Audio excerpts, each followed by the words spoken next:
Anyway, what's been up? So, apartment hunting could be better. I'm a little stressed about that. And high ticket sales, I'd say I'm getting better. Like, I'm definitely getting better at sales. I just wish I could see results sooner, but maybe it's still early on. It still feels pretty early on. These past 2 weeks were kind of interesting. I've done something that I never did before, and I broke up with some of my friend groups here in Berlin, just a couple of people.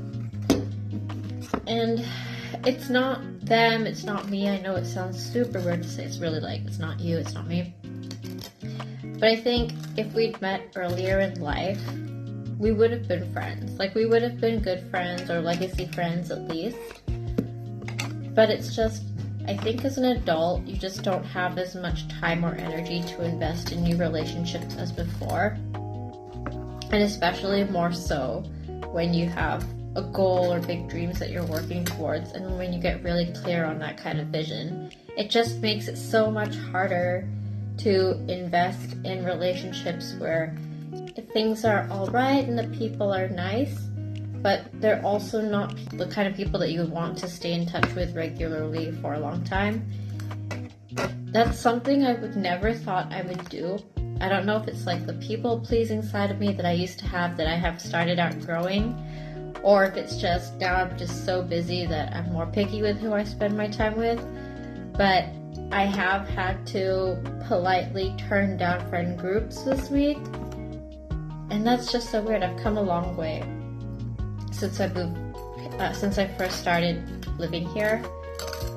I didn't know anyone when I first moved to Germany, and I wanted, to make friends, and I did.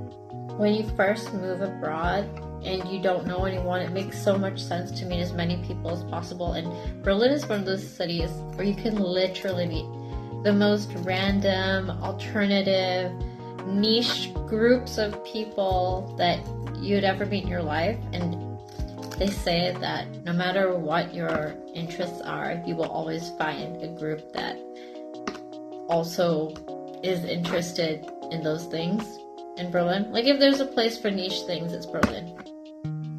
And I definitely met a lot of groups of people, but I think it's because you have all these options that you start to realize not everyone should have the same amount of investment, obviously. I mean, for example, you would prioritize your family over random acquaintances. That makes sense, right? For a long time, I was someone who didn't give special priority to friends who'd been around longer. It's more of like how well we connected, right?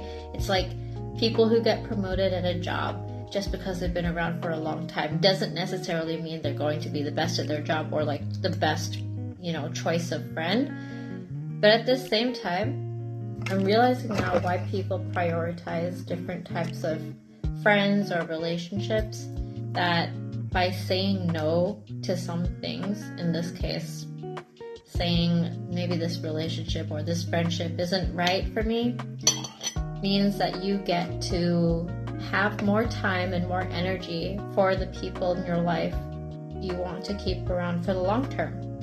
Saying no makes you have more capacity to say yes to the things you do want, or the people that you do want to keep around.